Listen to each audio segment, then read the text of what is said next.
Feel that? The ground is shaking beneath your feet. Leaves are falling from trees. It feels as if a mini earthquake happens every few seconds. Bam!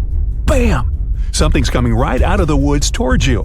There it is! The first thing you see is giant tusks and a long trunk. Then the creature's entire body emerges from the forest. This is the woolly mammoth. The species went extinct about 4,000 years ago, but now it's right in front of you. And it's not a dream. It might become possible in the nearest future. People are going to try to bring these animals back to life, and a group of scientists is already working on it. So, woolly mammoths appeared about 450,000 years ago in Siberia. Later on, they also settled in North America. Real estate was cheaper then. Then these animals took over Asia and even Europe. These guys were the tallest land animals during the last ice age. They were about 11.5 feet tall. That's as tall as a one-story cottage. That's also 1.5 feet taller than the height of the average modern elephant. But mammoths were much more massive. They weighed about 8 tons, compared to the 6 tons of an elephant. That's like 2 or even 3 big SUVs. Good thing they couldn't drive. Mammoths were so heavy because they had larger heads, as well as longer and more curved tusks. These animals lived in the cold tundra. That's why they needed a layer of fat that was at least as thick as a shoebox. But even that wasn't enough to withstand the cold. So mammoths had dense wool that grew to be as long as a cell phone charger cord. In the winter, the wool on the sides and belly of the mammoth formed something like a skirt, so the animal could lie in the snow and it didn't freeze. Mammoths spent most of their time looking for food, like me. To build up that thick layer of fat and keep their body temperature constant, they needed to eat about 400 pounds of food per day. That's the weight of 2 wild boars. But mammoths were herbivores, which means they ate grass and willow or pine branches.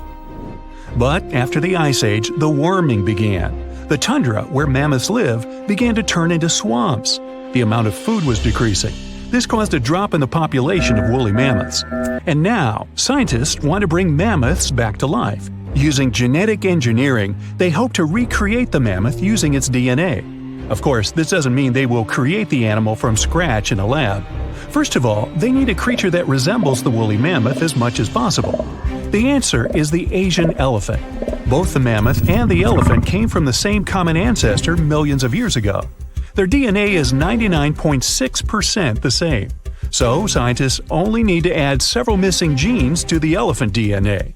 This will provide them with fur, necessary fat, long tusks, a large domed head, and other distinctive mammoth features. And the best news is that we do have the mammoth DNA. These animals lived in colder parts of our planet with never-ending winter. This eternal refrigerator has preserved not only mammoth bones, but also their genetic material. Scientists have managed to identify about 60 specific genomes that can help recreate mammoths. The most difficult step is to bring this creature into the world. One option is to remove some DNA elements from an elephant's egg and replace them with mammoth DNA. But this would require a surrogate elephant mother. It would carry the baby for about 2 years, and then the first mammoth would be born. But scientists question this option. Creating a herd of mammoths would take decades and require too many surrogate mothers. Another option is to make an artificial womb. Nowadays, there are successful cases of creating a sac in which an embryo can safely develop. The main problem here is the sac itself. It has to be large and strong enough. It'll hold a developing mammoth baby for 2 years.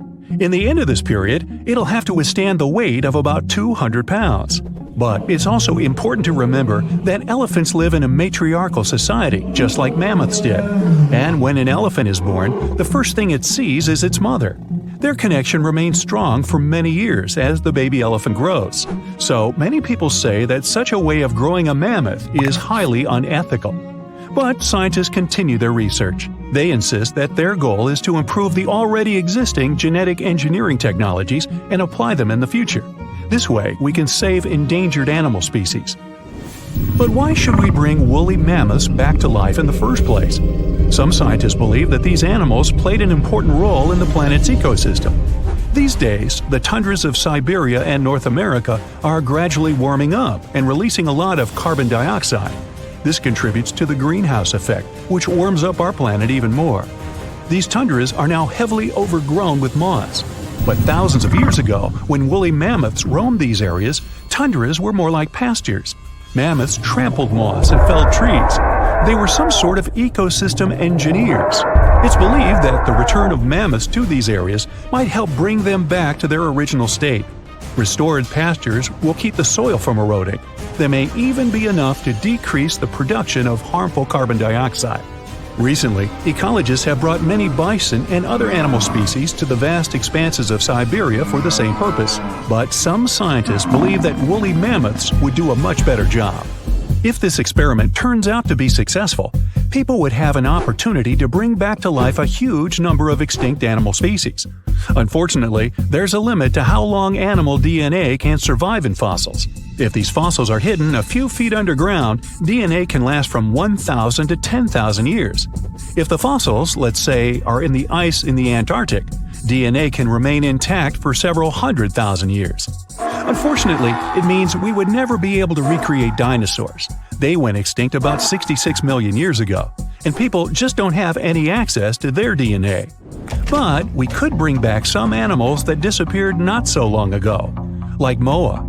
It's a species of flightless birds. The largest of them was as tall as the woolly mammoth and weighed as much as a scooter. But the smallest species could be the size of a turkey. They lived in New Zealand and were isolated from the outside world for almost 80 million years, but they became extinct after the first people arrived there. Or stellar sea cow. This was the largest aquatic mammal after whales. These sea cows were as long as a limousine, and they weighed more than African elephants. Stellar sea cows had a very lazy lifestyle. They lived near the shore and ate algae, mostly seaweed. Scientists believe they didn't even know how to dive. Even though elephant birds were indeed birds, they couldn't fly. These creatures were twice as tall as an ostrich and weighed 10 times as much as the average person. They lived in Madagascar and, like ostriches, laid eggs. Although elephant birds became extinct almost 1,000 years ago, people still find their eggs. Scientists managed to get the DNA of these animals and analyze it. It turns out that the closest relative of the elephant bird is the kiwi. It's another kind of non-flying bird about the size of a domestic chicken. Pinta Island tortoises used to rest for 16 hours a day. They also drank a lot of water and could store it like camels. Each animal has its own role in the ecosystem, as well as in the food chain. The disappearance of one animal can cause huge problems for others. Such a chain reaction can wipe out an entire ecosystem. For example, dinosaurs didn't disappear instantly after the meteorite collided with Earth. The impact caused fires all over the planet. This decreased the amount of food for plant-eating dinosaurs. When they disappeared, meat-eating dinosaurs began to starve. And then all dinos gradually vanished off the face of the Earth. Many scientists think people do need genetic engineering technologies that can bring back extinct species. The pace of climate change on the planet is getting too fast for some animals to keep up with it and survive. Human intervention in this process could save many lives. This technology might also help recreate people if something happened and all life on Earth got wiped out. If we could preserve our DNA, our species could be brought back to life. By who? In 1952, an Air Force plane called C-124 Globemaster II crashed into a big mountain while flying from Washington to Alaska. Sadly, everyone on board, 52 people in total, didn't make it. The bad weather at the time made it hard to find the crash site, and even later, any attempts to locate it failed. But in 2012, a helicopter crew doing a training mission spotted the pieces of the crashed plane on a glacier called Colony Glacier in Alaska. They started looking for more pieces and confirmed it was indeed the missing plane. Since then, every summer for about a decade, different military groups have been helping in an operation called Colony Glacier. They've managed to identify 40 out of the 52 people whose lives were lost in the crash. The soldiers taking part in this mission take their promise seriously to never leave a fallen comrade behind. They believe it's their duty to bring back those who didn't make it. Another discovery comes from the Alps. In 1991, some hikers exploring the picturesque Alps stumbled upon a human body. It was half frozen in ice at the top of a mountain pass between Italy and Austria. At first, the local police thought it might be a mountaineering accident. But in a few weeks, archaeologists started claiming that this guy might have lived more than 5 100,000 years ago. They eventually gave the frozen fellow the nickname Ötzi. He was named after the nearby Ötztal Valley. He's become quite famous as the oldest ice mummy on record. Ötzi's frozen state might not be as unique as we thought, and that's where things get really cool. Archaeologists have another theory. See, at first, everyone was convinced that Ötzi marked the start of a cooler period because he had been frozen in the ice without any interruptions since he had lost his life. Yet, over the past few decades, glaciers and ice patches worldwide have been melting away like ice cream on a hot summer day. Not just Ötzi, but other ancient relics like bodies, hunting gear, horse droppings, and even ancient skis started to appear. So, archaeologists say there are similar sites. They found quite a few, and they all fit perfectly into this growing field of glacial archaeology. It seems like as the world warms up, it will show even more ancient secrets from the deep freeze. Moving on to another amazing discovery. In 2018, William Taylor and Nick Jarman were exploring the snowy slopes of Mongolia's Altai Mountains. They found an ancient treasure trove hidden in the ice.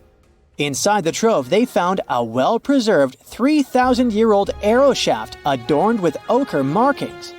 It was in pristine condition, a rarity for organic items that old. They found other items too, like a bronze arrowhead with bits of animal sinew still attached. All of these relics had been untouched for hundreds of years, since they had been locked in the ice. In Mongolia, rising temperatures have melted ice patches that remained frozen for centuries. Similar discoveries have been made in the Yukon, US, Italy, Siberia, and Norway. Thousands of sites have been identified. Yet, scientists are racing against time to document and preserve these artifacts before they're lost forever.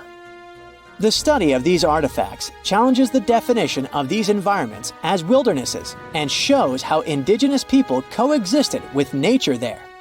Sometimes people find simple items too, as simple as a sandal. This one, discovered on one of central Norway's mountain passes, indicates that people used this route roughly 1,700 years ago. This suggests that there was less snow and ice in that area back then. The sandal, dating back to around 300 BCE, resembles Roman sandals of that era. Again, in Norway, hunters found an iron sword high up on a mountain, more than 5,250 feet above sea level. There's no nearby burial site, and it's puzzling why someone would have a sword in such a remote location. Archaeologists speculate that the owner might have become lost. Then, in 2011, unusual objects resembling giant slingshots began to emerge as the ice melted. Radiocarbon dating suggests that this particular object was crafted around 400 BCE. It measures over 3 feet long and has knife cuts. Those puzzled archaeologists until one team member recognized them as tang, or pliers, used to secure loads on sleds when transporting hay or leaving for animal food. People in the area used hay sleds with pliers until the 1950s, when tractors became more common. Now, let's get back in time to thousands of years ago. We can easily do that by looking at this woolly mammoth. This creature looks a bit like a cherished but slightly worn-out toy. This ancient giant, whose heyday was 39,000 years ago, is the best preserved mammoth ever found. Even its signature shaggy hair is surprisingly well preserved, having been trapped in glacial ice until its recent discovery in Siberia. This remarkable animal is stepping into the limelight in Yokohama, Japan. Scientists are running tests that might bring this extinct species back to life.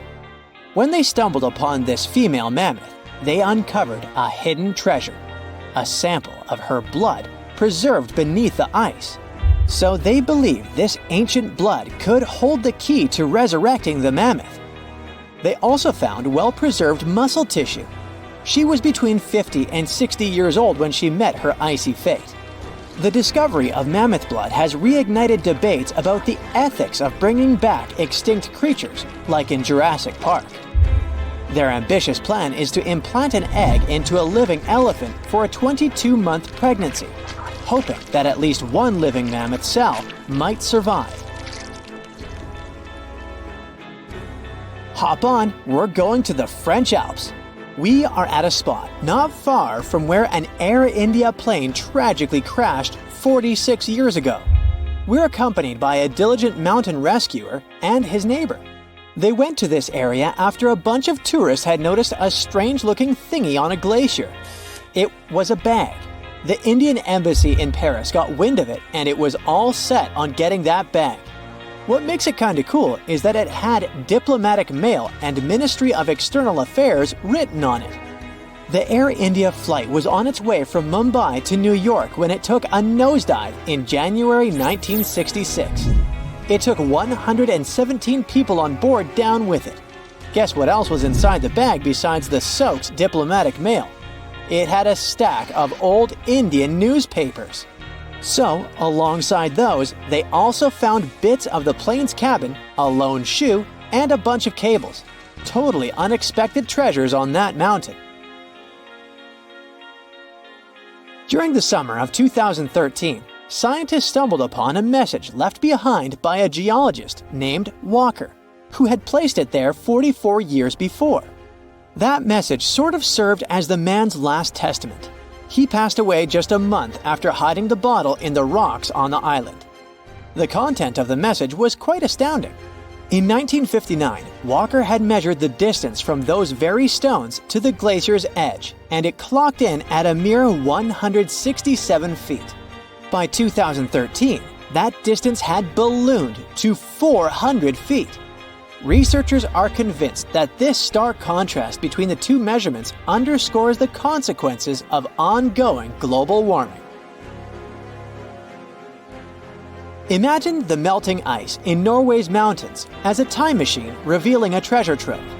Nearly 800 Viking artifacts tucked away for over 1,000 years have been unearthed. They give us a peek into the bustling trade networks of the Viking era and the critical role of the mountain passes in this ancient commerce. Among the finds are leather shoes, cozy woolen mittens, stylish tunics, feathered arrowheads, horseshoes, walking sticks, and kitchen gadgets from the Viking chef's toolkit. There are even Viking pack horse souvenirs.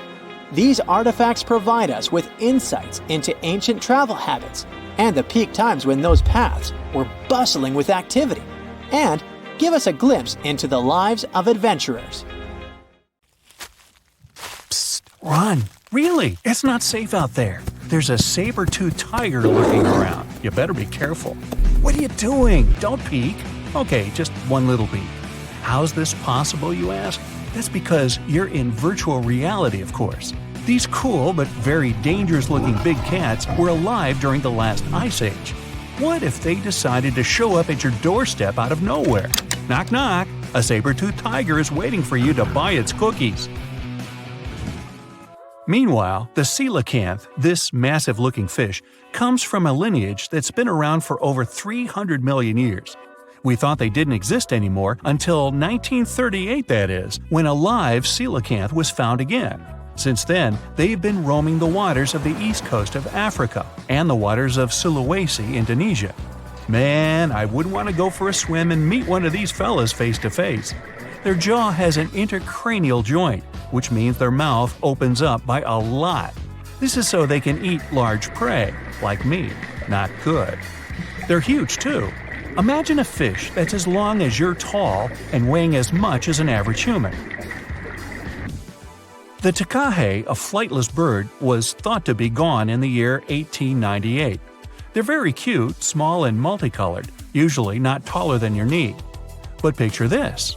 You're out for a hike in the Murchison Mountains. Looking around, you spot the bird you thought was extinct.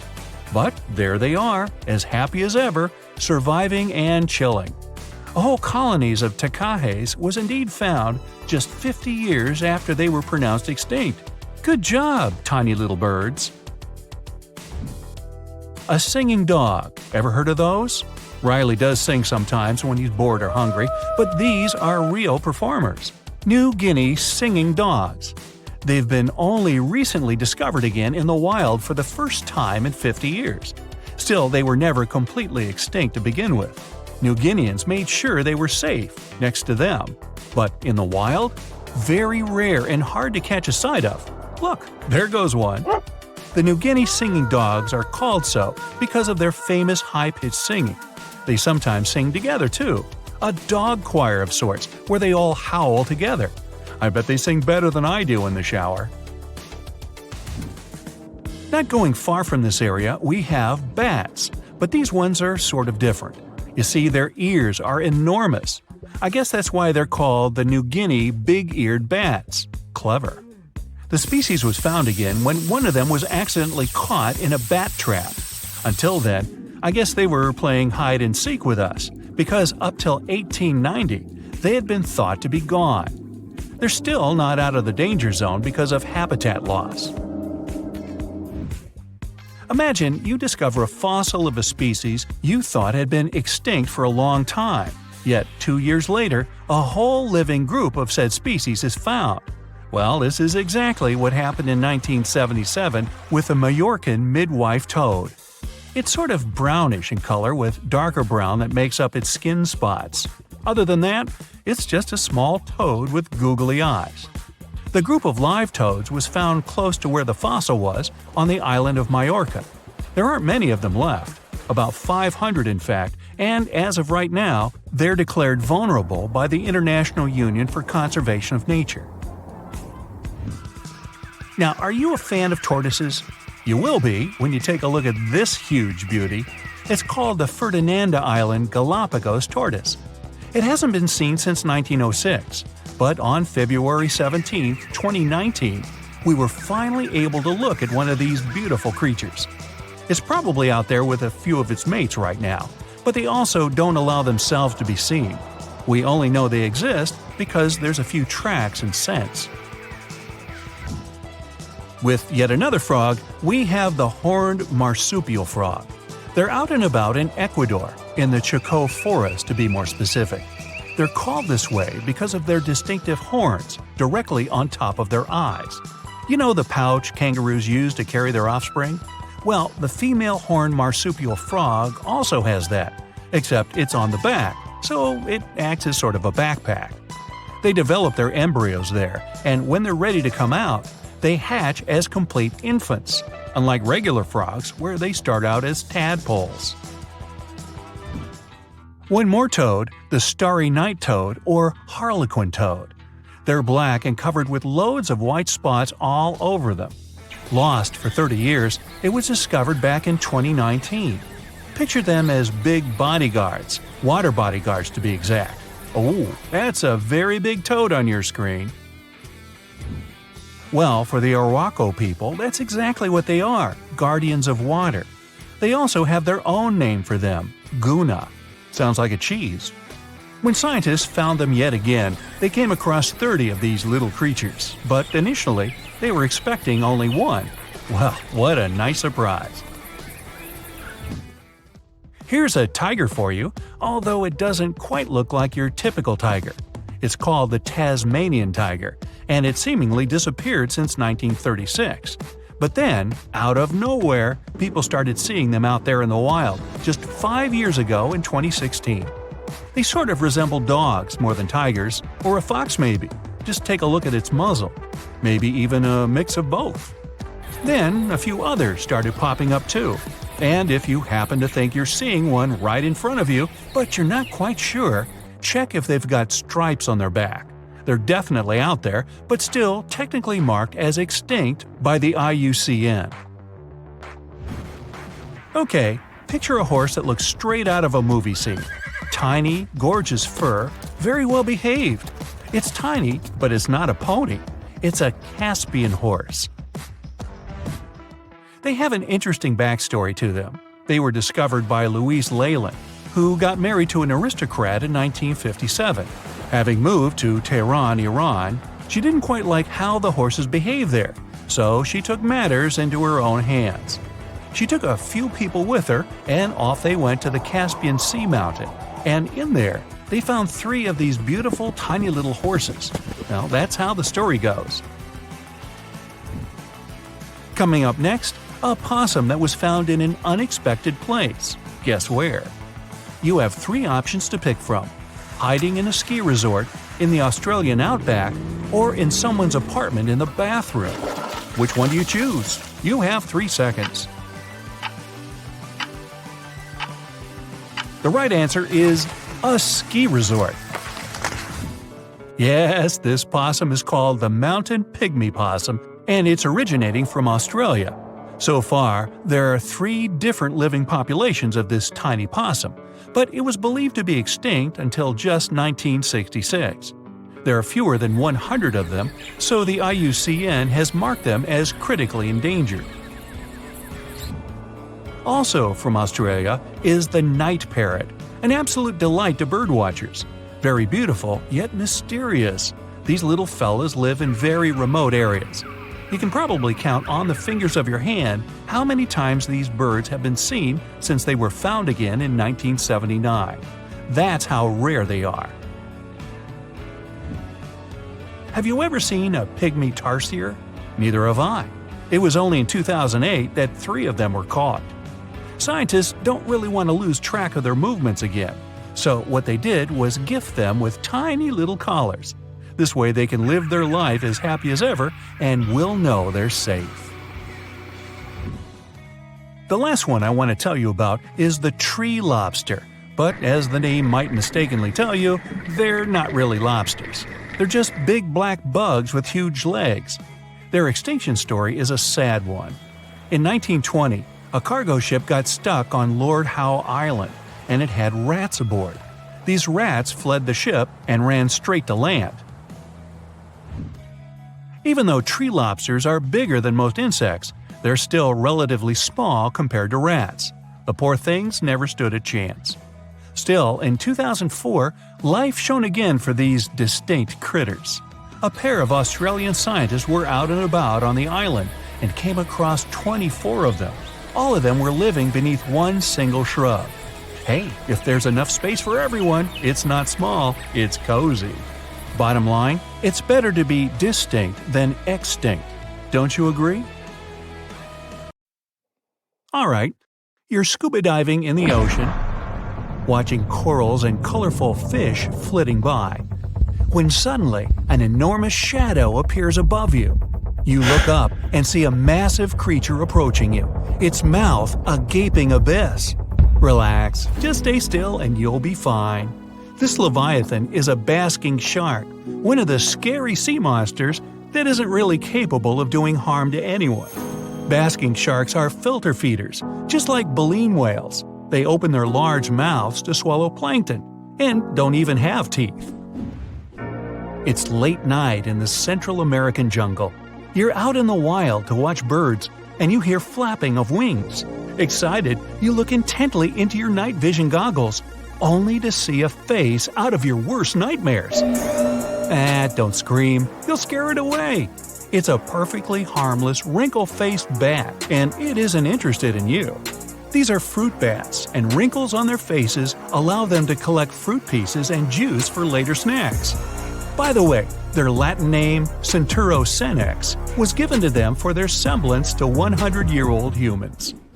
Walking around a Nepali national park and deciding to wash your face in the river nearby, you freeze in terror. A crocodile is looking straight at you from no more than a few feet's distance. Then, it raises its snout above the water, and you exhale in relief. It's a gharial. These reptiles have long and narrow snouts that allow them to efficiently catch fish and, at the same time, prohibiting them from hunting any other prey. While still carnivores, gharials are pretty shy and will slither away at the sight of humans. Right now, there are no more than 1,000 of these crocodilians in the whole world, so let it go. Especially if it's a girl gharial. You dig your garden in the backyard and notice something moving on your shovel. You take a closer look and drop the tool in horror. A small creature looking like a hostile alien is scurrying away into some burrow in the ground.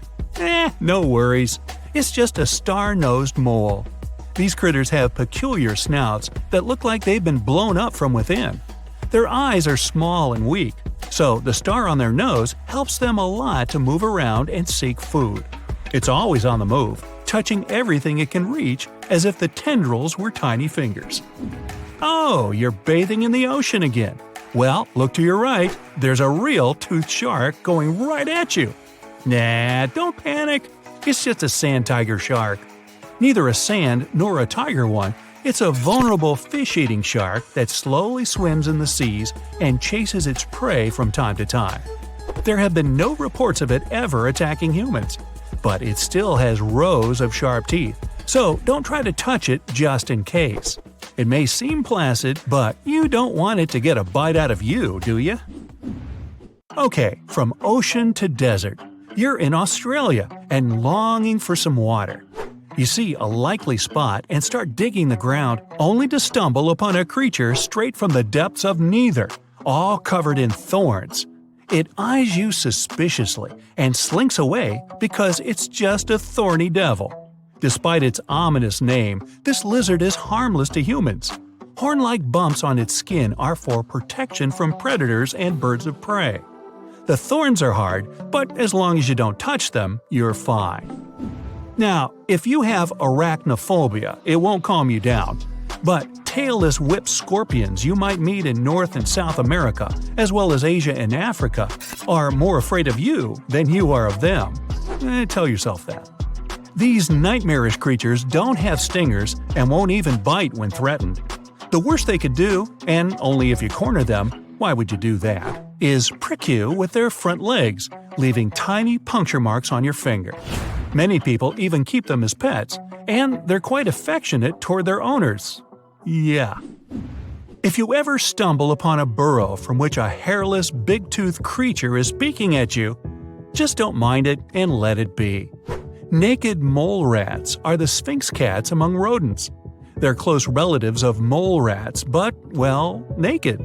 And they're fascinating in their own right, too. Thanks to living entirely underground, they're almost totally cold-blooded, but can conform to any temperature outside.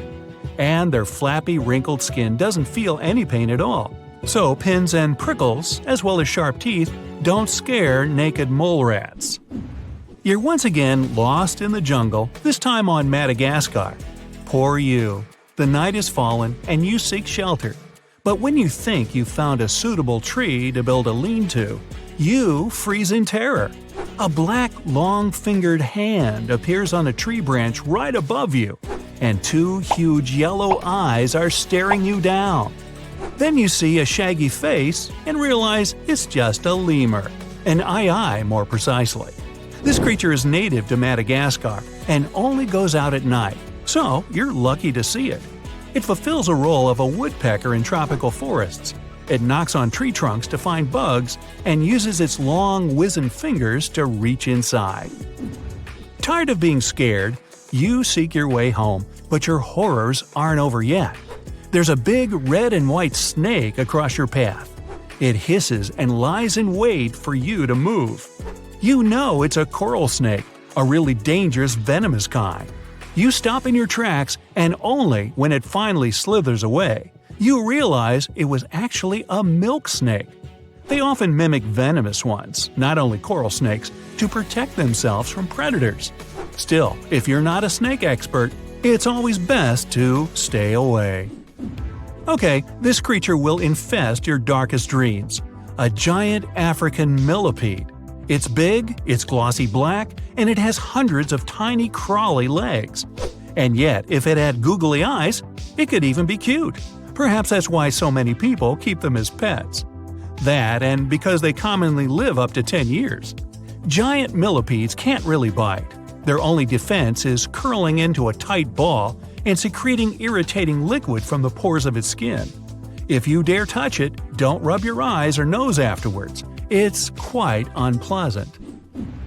Goliath bird eater is another popular pet creepy crawler. It isn't dangerous for humans, despite it looking like your worst nightmare.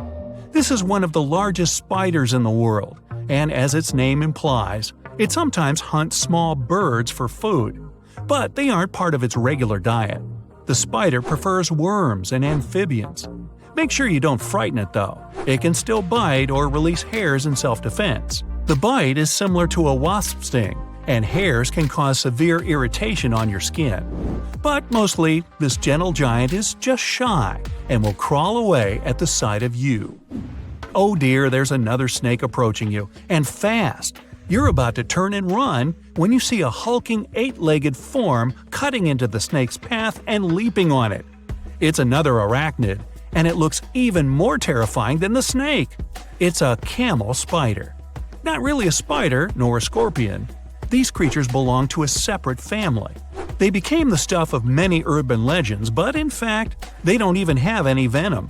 Sure, they can bite, and their jaws are pretty powerful, but camel spiders can't do much more to a human than just bite.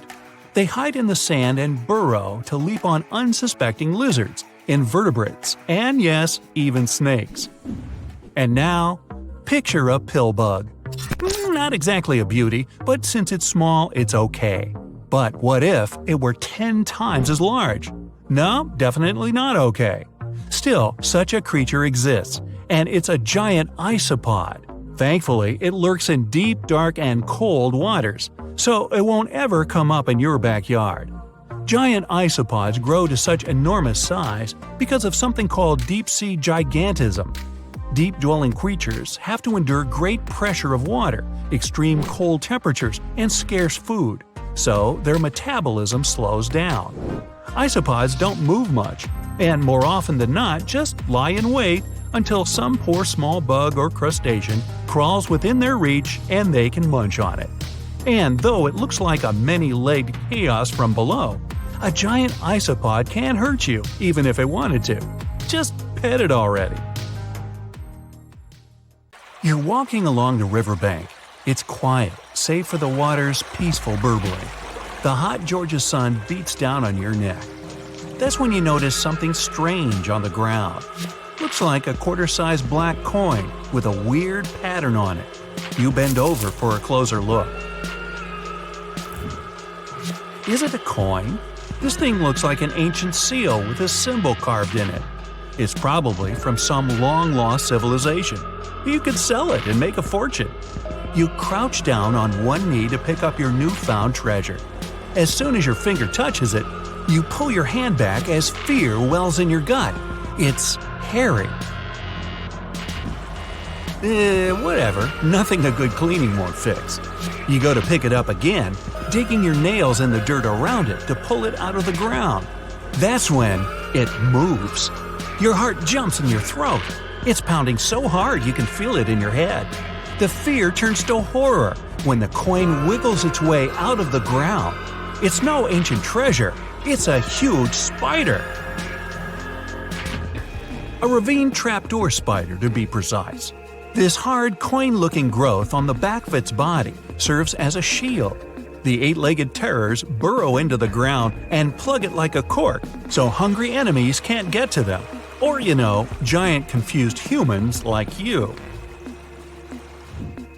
The spider is venomous, but its bite isn't toxic to humans. Whew, lucky you.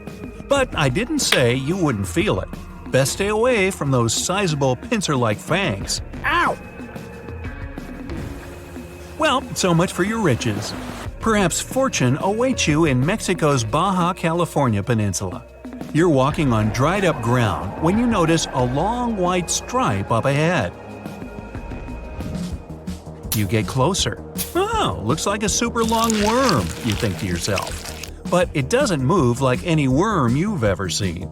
That's when you see it has arms and a head. This pale creature with black beady eyes is a Mexican mole lizard. It lives in the ground where all its dinner of insects and termites hang out. It rarely comes out, so you're pretty lucky to have seen this bizarre reptile.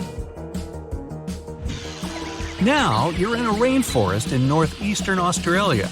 Ahead, half hidden among the trees, you notice something large and round. This mysterious figure lying on the ground is covered in black hair. At first, you think it's a bear curled up sleeping, but that wouldn't make any sense. There are no bears down under. You're getting closer when a twig snaps under your foot. The thing hears you and springs to its legs. It turns to you, and you now see this is a bizarre and beautiful bird. That black hair is actually a thick coat of long, fine feathers. This formidable fowl has a bright blue head with a large horn on top. Is that a trumpet? No. It stands on two powerful legs with a dagger-like claw on each foot that can be as long as your hand. Take away those feathers, and you might mistake this thing for a velociraptor. But it's actually a cassowary, the most dangerous bird in the world. It could jump straight over your head if it wanted to, definitely high enough to kick you in the chest. And its blows are strong enough to break bone, not to mention that claw that can cut through anything like butter. This bird was made to hunt and avoid being hunted. Don't even consider running away, not unless you too can sprint over 30 miles per hour. Diving into that lake over there won't save you either. This bird is an excellent swimmer. Best just to back away slowly and hope it doesn't come after you. Another creature that proves it's best to keep your hands to yourself is the panda ant. The naming is obvious. It's black and white and furry like the beloved bamboo-chewing bear. This furry little bugger lives in the forests of Chile. But don't go to pet this fluffy little ant. What you're looking at is no ant at all. It's a species of wasp. That black and white coloring serves one purpose – to warn others of this insect's powerful sting. And if that doesn't make you back away, the wasp will let out a squeaking sound. It sounds cute to us humans, but it means a painful sting is around the corner. These insects are loners. They don't live in colonies and don't have nests. They're also parasites. A female panda ant lays eggs next to the larvae of another insect. Then, the hatched babies use these larvae as food. Ew. Surely you've seen bugs that look like leaves and twigs. But what about a creature that looks like a beautiful orchid? You can find this fragrant flower in the forest or a green field among other plants. But make sure that's a flower you're leaning in toward to smell. If it's not, you risk being bitten by a praying mantis. The orchid mantis is nearly impossible to distinguish among the flowers. It has pink-white coloring with legs and claws that look identical to little petals. It uses its resemblance to the plant to hide from predators and hunt insects that love these flowers. A butterfly or a bee flies up to the flower when one of the petals starts moving. The unsuspecting meal might take it as simply the wind. But then the petal turns into a sharp claw that suddenly grabs the insect. Oh my, dinner is served. Now imagine you're in the jungles of Costa Rica. You notice a brown snake sitting on a tree branch in front of your face. The snake looks like it's about to strike. Wow, you want to run away as far as possible. But notice that this snake is unusually short, and it doesn't lash out at you.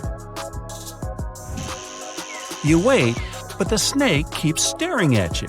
It doesn't even hiss.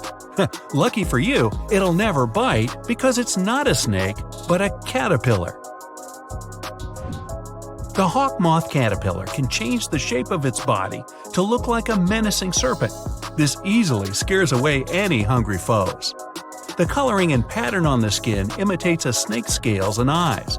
This insect also knows how to move like a reptile. A master of disguise, this one.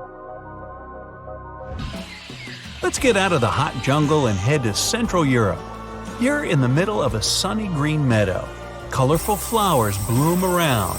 Birds sing and bees buzz by. Among the bees, some are not what they seem. You'd hardly be able to distinguish the imposters. But if you look really closely, you'll see the golden bee fly moving through the air. It looks like a bumblebee, but it's the buzzer's biggest enemy. The golden bee fly sneaks into bee nests and lays eggs there. Its larvae hatch and feed on the bees and flower nectar. The yellow and black coloring allows the intruder to go undetected the whole time. The camouflage also keeps enemies away. Nothing would touch this fly if it thinks it'll get a bumblebee sting. The next spot on your journey is the rainforest in southern Thailand. Now, be extra careful and watch your step. Not because the next animal is poisonous or bites, but because you might actually step on it. The leaves from the trees have fallen and turned a gray-brown hue. Among these leaves, it's tough to distinguish the Malaysian horned leaf frog. Its body shape, coloring, and especially those pointy growths coming out above its eyes, all allow this amphibian to hide perfectly among the fallen foliage. This frog can sit for hours in one place, waiting for its next meal to come close enough to… Now you're in a garden. You see a beautiful bright flower and a small bird hovering near it. The bird flaps its wings so quickly you can hardly see them. And that long needle-like beak makes you immediately assume you're looking at a hummingbird. But as soon as you get closer, you realize this is not a bird, but an insect. Fortunately, the hummingbird hawk moth isn't venomous and doesn't sting. It's just a lovely little creature that decorates the garden with its presence. Many people even grow plants rich in nectar to attract these moths. Hey, that's an idea. Think you know what lurks in the depths of the ocean? While nearly 95% of our oceans haven't been explored yet, it's hard not to let your imagination run wild. But thanks to brave explorers, deep-sea cameras, and awesome archaeologists, we do know about some pretty incredible sea creatures living in our waters today, and millions of years ago. From the 9-foot spider crab to the 60-foot prehistoric Megalodon, these sea dwellers come in all shapes and sizes. But let's focus on sea creatures famous for their huge size. Can you guess which living species of whale is the largest? Well, it's not the orca, but that's a good guess. The orca is a toothed whale that can grow to anywhere from 23 feet to 32 feet, which is slightly smaller than a school bus. How about the narwhal? Nope, they're not the biggest either. These unicorns of the sea live mainly in Arctic waters and only grow 13 feet to 20 feet in length, and that's including their 9-foot tusk. Tired of guessing? Okay, I give in. The largest whale that still exists today is the blue whale. At a jaw-dropping 82 feet to 105 feet, the blue whale is not only the biggest whale we know of, but is currently the largest animal to have ever lived on Earth. Seriously. These animals are bigger than a T-Rex, and even the prehistoric Megalodon. If you were to put a blue whale next to a school bus, it would look like it could swallow it. Think about that. According to National Geographic, a blue whale's tongue can weigh the same as an elephant. And their hearts can weigh as much as a car. That doesn't even sound possible. It's no wonder these giants need to eat about 4 tons of krill every day. While there aren't too many animals living today that can compete with the blue whale's epic proportions, there is an entirely different species that is a good contender, and it's not quite what you would expect. It's a jellyfish. No, I'm not talking about the little jellyfish that wash up on the shore and ruin a perfectly good day at the beach. I'm referring to the lion's mane jellyfish, the biggest jellyfish around. This invertebrate can grow up to 120 feet long. They also come in different gorgeous colors like red, purple, or even shades of orange. As if their length wasn't impressive, the lion's mane jellyfish boast a whopping 8 sets of 70 to 150 tentacles. That means they can have up to 1,200 in total. And here's the giant Oceanic Manta Ray, the largest type of ray in the world. Their wingspan can be longer than a bus. These guys can reach 30 feet in length. They also have the biggest brain compared to body size among all fish. Unlike their stingray cousins, mantas don't have venomous tails. And while the lion's mane jellyfish and the blue whale are yet to be beaten for the longest sea creature, there is one marine creature that can grow even larger in length. The Portuguese Physalia physalis, tentacles and all, can reach a length of 165 feet long, and that's according to mentalfloss.com. While this thing may look a lot like a jellyfish, it's actually known as a siphonophore, and there are hundreds and sometimes thousands of them that are genetically identical. Their long tentacles help the organism catch prey, and its sting is fatal to most animals, even humans in some cases. What's even creepier is that if one of the tentacles comes off the organism for whatever reason, it can float around the water for days before decomposing. Even if it's detached, this tentacle can still sting you. But don't go running out of the ocean just yet. Your chances of being hurt by a Portuguese Physalia physalis sting are pretty slim. However, if you do get stung, the side effects aren't pretty, with welts, stomach cramps, an elevated heart rate, and an upset stomach. While you don't want to go anywhere near these long creatures, they sure are pretty to look at. Check out all those colors. The Shastasaurus is the biggest marine reptile that has ever existed. These predators lived during the late Triassic period, about 210 million years ago. These amazing giants could reach lengths of up to 69 feet and weighed more than 75 tons. This made the Shastasaurus as heavy as a blue whale. And if you could stand this creature up vertically, it'd be as tall as a 7-story building. Despite appearances, the Shastasaurus was actually pretty slim for its size. Its ribcage was only 6 feet across. You'd think that this big guy was chowing down on other dinosaurs, but that's not the case at all. This reptile survived on a diet that consisted of small fish and cephalopods, like octopuses and squids. The Albertonectis is a bright representative of the plesiosaur family, meaning that this marine reptile had a small head on an incredibly long neck and large flipper-like limbs that helped it move through the water. These creatures occupied the seas around North America 76 to 70 million years ago. The length of this sea monster could reach 38 feet, with its neck taking up 23 feet of that length. Its neck was a true record breaker. It had a whopping 76 bones in it. No other animal known to humankind has had so many vertebrae in its neck. Scientists aren't sure why they needed such a lengthy neck. They might have used it to collect shellfish off the seabed, or perhaps it helped them capture their main prey, fish and squids. This aquatic reptile also had gastroliths in its stomachs.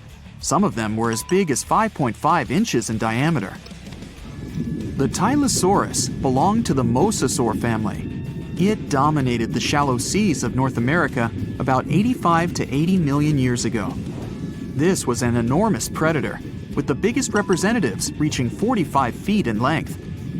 It had a narrow hydrodynamic body with a blunt, powerful head that the animal used to ram and stun its prey. Its body was equipped with agile flippers and a long tail decorated with a maneuverable fin. The Tylosaurus was a carnivore, and its diet included not only fish, turtles, and small sharks, but also other mosasaurs, plesiosaurs, and flightless birds. Meet Ophthalmosaurus. This prehistoric reptile thrived during the late Jurassic period and lived in oceans all over the world. Ophthalmosaurus weighed somewhere around 6,000 pounds and grew to approximately 16 feet long, according to newdinosaurs.com. That's about the same length as the beluga whale that exists today. It's too bad these guys went extinct before we had a chance to see them ourselves, as their cartoonish wide eyes and dolphin-like features are pretty darn cute. Of course, the Ophthalmosaurus evolved over time to become ophthalmologists, or eye doctors that we know today. No, that's just a lie. Just testing you. The Mosasaurus is a truly gigantic predator that dominated the seas all over the world about 66 million years ago. According to fossil evidence, some specimens could be more than 50 feet in length. This fact makes the Mosasaurus the biggest marine carnivore of its time. One of the most terrifying things about this creature was its crocodile-like head. decorated with literally hundreds of razor-sharp teeth, neatly organized in 2 rows on both jaws. The thing is that it was pretty challenging for the Mosasaurus to grab its prey in the water. That's why it had all these teeth, plus something special: pterygoid teeth anchored to the bones on the roof of its mouth. This made hunting and holding onto its prey much easier. The Styxosaurus belonged to the plesiosaur family and lived during the late Cretaceous period, around 85 to 70 million years ago. Upon first glance at this dinosaur, you might mistake it for a sea snake, and it'd be an honest mistake. Styxosauruses were about 35 feet in length, but over 16 feet of that consisted just of their long snake-like neck. They had a comparatively small body and weighed approximately 4 tons. Their mouths were full of razor-sharp cone-shaped teeth that they used to catch fish. They didn't need to chew their prey, thanks to the 200 small stones called gastroliths in their bellies that probably aided in digestion. At the same time, some scientists believe that the Styxosaurus used these stones to sink to the ocean bottom in search of particular types of fish. Looks kinda like Nessie to me. It was one of the biggest creatures ever to roam the Earth. It was longer than your average school bus and could easily weigh more than 10 elephants combined. But where did it live? How did it end up having this size? And most importantly, why is it extinct nowadays? Let's find out. The Megalodon was the largest predator ever known in our planet's history. In terms of its location, the Megalodon lived practically in all waters on our globe, except near the poles. The reason why there were no Megalodon teeth found in Antarctica is probably that the gigantic creature adapted to only warm tropical and subtropical waters. The younger ones liked to keep to the shores, while full-grown adults preferred coastal areas, but they could easily move into the open ocean as well. How do we know the Megalodon was so widely spread? We can only presume, based on the fact that they discovered the most northern fossils off the coast of Denmark and the most southern in New Zealand. The discussion of how the Megalodon got this size is still open in the scientific community. They recently found out that not all the specimens from this fascinating species reach the same huge size. This has to do with a little something called the Bergmann's rule, which says that the temperature of the surrounding environment affects the animal's body size because they either need to conserve or shed heat. The megalodons that reach cooler waters probably needed more body weight to make sure they survived in low temperatures. On the contrary, those living in warmer waters had to be smaller to avoid burning up. But what did this enormous fish look like? Most modern depictions show the megalodon resembling an enormous great white shark. But well, it seems it may not necessarily be correct. The megalodon likely had a much shorter nose and a flatter jaw that looked almost squashed when compared with a great white shark. It also seems to have something in common with the modern blue shark: extra-long pectoral fins. They needed these to support their weight and size while navigating the planet's waters. Lastly, the lady megalodons, seem to have been about twice as large as the gentlemen. As for their offspring, even a small megalodon was enormous, at least 6.5 feet from nose to tail. How do we know that? Because specialists have stumbled upon megalodon nursery habitats in Panama, Maryland, the Canary Islands, and Florida. Even the piles of used diapers were enormous. Nah, not really. Surely the scariest aspect of the megalodon's looks was its mouth. I mean, think about it. Megalodon had whales for dinner, so it obviously needed to open its mouth wide enough. Scientists have estimated that its jaw would span a mind-boggling size, 9 by 11 feet wide. Just to paint you a better picture, that means it could have easily gulped down 2 adult people side by side. Wait, which 2 adults? Those impressive jaws also feature 276 teeth. Based on modern reconstructions of the force of its bite, it looks like it may have been one of the most, if not the most, powerful animals of prey ever to exist. For comparison, humans can have a bite force of around 1,300 newtons. Today, great white sharks have been estimated to be able to bite down with a force of over 18,000 newtons. The megalodon tops all the records, with an estimated power of bite up to 10 times greater than that. It could basically crush a car with very little effort. Its teeth were also pretty amazing. Similar to sharks, the Megalodon was fast in replacing its broken or worn teeth. With 4 or 5 rows of teeth in its mouth, it basically acted like a conveyor belt, growing back damaged or missing teeth within about 48 hours. This means that an adult Megalodon probably would have grown several thousand teeth throughout its lifetime. It was nice of them to do that, though, since it's probably one of the reasons why Megalodon teeth are so common in fossil records, and we're able to study them properly. To maintain its impressive physique, the Megalodon had to eat somewhere around 2,500 pounds of food per day. Can't wrap your head around that? Well, it was the equivalent of 1¼ cows per day to survive. It's like if you had to eat 3,300 cans of tuna every day. I've used the word Megalodon a lot, but have I mentioned where it comes from? When translated from Greek, it means giant tooth. Ah, those clever Greeks. However, this giant shark's full scientific name is a bit more complicated: Carcharocles megalodon. But are these gigantic predators actually extinct? We tend to believe so, but let's be honest for a second. We've come to know more about the surface of Mars than the depths of our oceans. Like, we've only explored 15% of our oceans altogether. Who knows what may be lying out there in the deep? Maybe some ancient predators? The Mariana Trench is the deepest oceanic trench on Earth. The Challenger Deep, its deepest part, is so deep that you could dip the whole of Mount Everest in there and it would still be over a mile above the surface. That's deep. If a Megalodon or two ever needed a place to crash, that would be a discreet enough location. However, the Mariana Trench is not a particularly comfy place to be in. Because it's cold and steeped in total darkness and all. The temperatures here are around 36 degrees Fahrenheit all year round. And to top it all off, the pressure is 1,000 times stronger than at sea level. So it's safe to assume that if any Megalodon is hiding in here, its teeth and bones might not be looking so good. Because of the intense pressure here in the Mariana Trench, proteins and calcium start to dissolve and disintegrate. That's why, for example, the Haddell snailfish, the deepest dwelling fish we've discovered, has evolved to feature flexible cartilage instead of bones. To survive here, the Megalodon would also need to learn to navigate in complete darkness.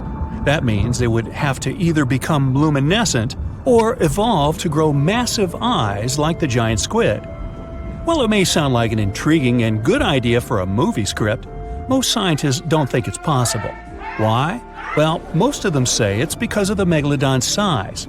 Most foods that Megalodons like to eat live in shallow ocean areas and not in the deep, deep sea. Specialists believe that if these animals were actually still roaming our waters, there's no way we wouldn't know about it. They would need to come up for dinner every now and then, right? Their food is also the most likely cause of why the Megalodon is not alive anymore. While some specialists believe the Megalodon became extinct because of a drop in the ocean water temperature, most scientists suggested that the shifting food chain dynamics may have been more to blame. Why? Because at some point, there was less and less of its primary food source, baleen whales, and at the same time, the numbers of its natural competitors, like smaller predatory sharks like the great white shark and whales, increased.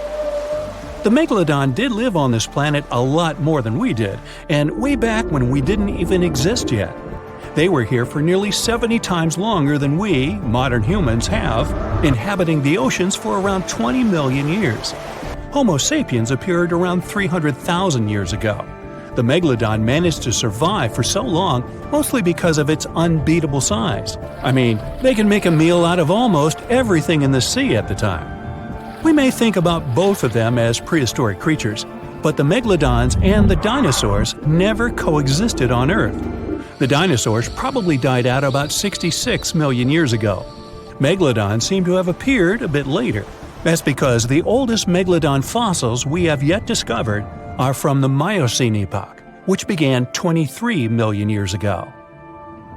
So long, Meg. You're strapped in a boat cruising down the Amazon River with the sun scorching hot. As you check out your map, your boat starts rocking back and forth. The water is starting to get more intense, so you hang on for dear life. You tuck your map in your pocket and try to take control of your boat. You strike some jagged rocks and duck low to avoid tree branches. Your boat strikes a large rock out of nowhere and capsizes. You're swimming in the murky green water. While you're trying your best to get ashore, your boat gets washed away. Underneath the water lies a whole new world of bizarre and dangerous animals. Candiru fish are snake-like creatures that can grow up to 16 inches long. Arapimus can weigh more than an adult male and are taller than most basketball players. They're the biggest freshwater fish in South America. They have a hybrid gill system that forces them to pop up to the surface every 5 to 15 minutes to breathe in oxygen for their large swim bladder. You swim out of the raging water and dry yourself off. Oh no, your map is completely soaked. There's no way you can get to your destination without it. You venture into the thick rainforest, shoving the branches and leaves away. As you get deeper, you notice something on a tree. It's barely moving, but it's got sharp claws and a raggedy coat. It stretches its arm to another branch and tries to pull itself up, ever so slowly. Sloths sleep more than half their days and only head down from trees once a week. They're so motionless, they sometimes grow algae and moss on their fur. The rainforest gets denser with each step until there's barely any sunlight illuminating the path in front of you. You notice a figure following you. With every branch you step on, you can hear a faint sound right next to you creeping around. You start walking a bit faster, and the sound catches up with you. You make it out of the dense part and tread along a narrow path until you reach a cliff. You can't walk normally here, so you pin against the wall and walk sideways to cross the hills. You slowly move across with the river 30 feet below you. You move your right foot, and some rocks fall into the river. You keep going and misstep. You're about to fall, but you hold on to a large tree branch and pull yourself up. You notice a couple of colorful poison frogs inches away from your fingers. Touching any of these frogs can be extremely dangerous and harmful, despite their amazing color patterns. The golden poison frog is one of the most poisonous animals in the world. One of them hops right next to you, so you let go of the branch and fall back in the river. The river is washing you down until you reach a calm current. Underneath you is a swarm of piranhas swimming with their sharp teeth. The red color on their skin is unmistakable, so you swim off like an Olympic athlete. Piranhas will eat anything that gets in their way, no matter the size. You grip onto a log and climb up a small rock to catch your breath. There's a huge electric eel underneath the rock. Despite their name, they're more related to catfish than eels. They use their powerful 600 volts of electricity to defend themselves and catch food. You're stuck, unless you're like the common basilisk that can run on the water like a jet ski. These incredible lizards have special webbing on their toes and can run the distance of a basketball court. You hop on a bunch of rocks until you reach the land. You continue walking along the riverbank until you come across a moving rock. You rub your eyes and see it moving again. It's a dinosaur-looking turtle that resembles a crocodile with armor. The Mata Mata is a freshwater turtle that disguises itself with its surroundings to catch prey. Their heads stretch longer than their bodies. You shimmy your way past it and continue. You head back into the rainforest and find a spot to rest. Wait, there are giant ants everywhere. They're the biggest ants in the world and can produce one of the most painful stings out there, even comparable to a wasp's sting. You immediately get up and find another place to rest. As you continue walking along, you notice the same feeling of something following you. You can hear some leaves rustling, but it's getting dark, and there's no way of telling. You find a nice little spot to build a campfire and catch some Z's. But in the Amazon, everything is a threat, except for those cute capybaras wandering around. They live in groups next to water sources. They're also the biggest rodents in the world. You don't need to worry about them if you're stuck in the middle of the Amazon rainforest. Suddenly, you feel something slithering up next to you. You look down and see a massive green anaconda just about to constrict you. They are the heaviest snakes in the world and can grow up to 20 feet long and have a huge appetite. You get up and sprint your way out of there. All right, you found a decent cave to crash in. It's daytime again, and you're still alive. You continue walking along the rainforest. You were able to find some breakfast to boost your energy for the rest of the day. You spot something on a tree that looks like a branch, but it's actually a potu, a master of disguise that can spend days motionless on broken tree branches. These bizarre birds use those branches as their permanent home, where they lay their eggs and chill all day. You continue your way through the rainforest and see a Brazilian wandering spider crawling on a tree branch right in front of you. 8 of these species can be found in the Amazon area. They are some of the most aggressive and venomous spiders out there. So, you make a big detour and walk away from it. You feel someone walking next to you again, but you still can't figure out what it is. You see a steep cliff with a waterfall hitting a large lake ahead of you. Looks peaceful, until you see a team of black caimans gathering around the shore. They're the biggest predators in the whole Amazon ecosystem and feed on anything that moves. It's a good thing you're on high ground, otherwise, whoa! You slip and fall down the river, right on the deep end. So far, no caimans spotted you. You swim underwater and try to get to the opposite end of where the reptiles are. As you climb out and dry yourself off, you notice some large black spots on you. You try pulling them off, but they've latched on pretty hard. The Amazon giant leech finds its target by tracking movement and shadow. Once they attach themselves to the skin, it's extremely difficult to extract them. The best way to do so is to slide your finger next to its mouth and pull it off slowly. Ugh. You manage to get them off your body and see that the caimans are swimming towards you. You're pinned to the wall with the lake of hungry reptiles approaching. Suddenly, a pink dolphin jumps out of the water and splashes all over them. They can grow larger than humans and are the celebrities of the Amazon. Scientists think they get their color from the blood capillaries on their skin. The Amazon even has bull sharks swimming around. These carnivorous giant fish are threatening to humans and can swim in both saltwater and freshwater. These sharks prey on anything within their reach, including other sharks. The dolphin distracted the caimans, so you climb up the cliff and try to find the best way to escape. Opened jaws waiting for you to fall into the pit are right below you. You're lucky enough to escape to the top, but as your arms pull you up, the first thing that you see is a jaguar looking straight at you. It's the creature that's been following you this whole time. You get up while it starts circling you, timing its strike. You know that you can't take on a jaguar, nor can you outrun it, so you grab a large tree branch from the ground to defend yourself. It jumps at you, but you duck down in time.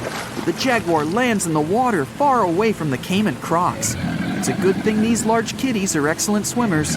You pick yourself up and continue. And to your surprise, you find your boat again. You fix it up and sail your way out of the Amazon. Whew! Today, I'm going to tell you about creatures that had unique features which allowed them to grow to incredible sizes. They were some of the most impressive animals to have ever existed on our planet. The Argentinosaurus is a genus of sauropod dinosaurs that lived approximately 97 million years ago in what is now South America. Scientists think it was one of the largest land animals ever, with a length of up to 100 feet and a weight of up to 100 tons. A farmer stumbled upon a giant leg bone while tending his cattle. That's how he discovered the first fossils of the Argentinosaurus in Argentina in 1987. Further excavations uncovered more bones, revealing a massive dinosaur that would have dwarfed most other animals of its time. The Spinosaurus, meaning spine lizard, is a genus of theropod dinosaur that lived around 97 million years ago in what is now North Africa.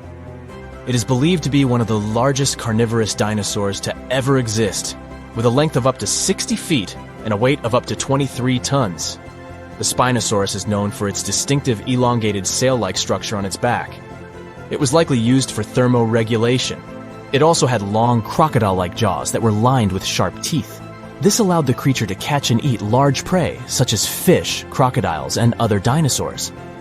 The first fossils of the Spinosaurus were discovered in Egypt in 1912. The sperm whale, Physeter macrocephalus, is a species of toothed whale that is the largest toothed predator on Earth. It also has the largest brain of any animal species. It is found in oceans all over the world, and can dive to depths of up to 7,000 feet in search of food. You can easily recognize sperm whales by their massive, block-shaped heads, which can measure up to 1/3 of their total body length. They have dark brown or grayish-blue skin and a distinctive wrinkled appearance. The Titanoboa is an extinct genus of a giant snake that lived approximately 58 million years ago. It is considered to be the largest known snake ever. It could grow up to 42 feet and weighed around 2,500 pounds. The first fossils of the Titanoboa were discovered in a coal mine in Colombia in 2004. This discovery meant a lot because it provided insights into the size and behavior of snakes during the Paleocene era, as well as the overall climate and ecosystem of the time. The blue whale, Balænoptera musculus, is the largest animal on Earth, measuring up to 100 feet in length and weighing as much as 200 tons. These marine mammals are found in oceans all over the world and can live up to 90 years. Blue whales have a long, streamlined body that is usually blue-gray in color with mottled patterns. They have a small dorsal fin and 2 pectoral fins that are about 1/3 the length of their body. Blue whales feed on tiny shrimp-like creatures called krill, and they eat a lot. A single adult blue whale can eat up to 8,000 pounds of krill in a day. The Leadsichthus is an extinct genus of large, bony fish that lived during the Jurassic period, approximately 155 million years ago. It is believed to be one of the largest fish that have ever lived. Some estimates suggest that it could grow up to 55 feet in length. The first fossils of Leadsichthus were discovered in England in the 19th century, and more recent discoveries have been made in other parts of Europe, South America, and Africa. Despite its enormous size, the Leadsichthus was a filter feeder, similar to modern-day whale sharks, and likely fed on plankton and other small organisms. The creature did it by simply swimming with its enormous mouth open, filtering water through its gills. The pterodostro is an extinct species of flamingo-like birds that lived approximately 35 million years ago. They were relatively small birds with a wingspan of about 2-3 feet. And they were known for their distinctive long, narrow beaks equipped with comb-like structures used for filter feeding. The pterodostro lived in shallow bodies of water, like lakes and lagoons, and mostly fed on small crustaceans and other tiny organisms. The animal filtered them from the water using the comb-like structures on the inside of its beak while swimming through the water. The African elephant is the largest land animal on Earth and one of the most recognizable ones. There are 2 species of the African elephant, the savanna elephant, Loxodonta africana, and the forest elephant, Loxodonta cyclotis. You can see them in various parts of sub-Saharan Africa. These creatures can be identified by their large size, gray skin, and long trunks. African elephants can grow up to 13 feet tall and weigh up to 14,000 pounds, depending on the species and gender. Hold on to your hat, my friend. These internet users came across some hauntingly spooky stuff IRL, but I'm guessing you'll want to stay away even from these pics. Picture this. You're boarded and ready for takeoff in a huge Boeing jet. It's your first time on an airplane. You were scared, but people kept telling you it was safe. You've convinced yourself it would be all right when the pilot comes on the speaker with some disturbing news. Good morning, folks. Our flight has been canceled for safety reasons. It appears that a cloud of bees is hovering close to one of our wings, and we'll have to remove them before takeoff. I have to say, this is a first. I have to say, I'd like to get off, please. Now let's say you always take the long way to work. It's one of your favorite bits of the day because you can enjoy a peaceful walk surrounded by beautiful scenery. You're passing across a muddy pond area, like you normally do, when something strange catches your attention. What on earth could that be, you ask yourself? Apparently, it's a colony of reddish worms, just casually existing. I think my stomach just turned a little. Have you ever backpacked anywhere around the world? If you have, then you were probably worried about one thing and one thing only: bed bugs. Getting into a new hostel, the typical routine is to check your mattresses. The worst thing is to sleep in a bed filled with these little creatures and then have to wash all your clothing the next morning just so you won't pass this around to other establishments. If you ask me, this appears like a bedbug and sci-fi beetle had a fight in this person's bed and this is what was left. Well, jokes aside, it reminds me of the remains of some bug. Which bug? I have no idea. I'd tell this woman and all hostile owners to use some kind of mattress protector, just so that backpackers all over the world can stop sweating so much over these tiny creatures.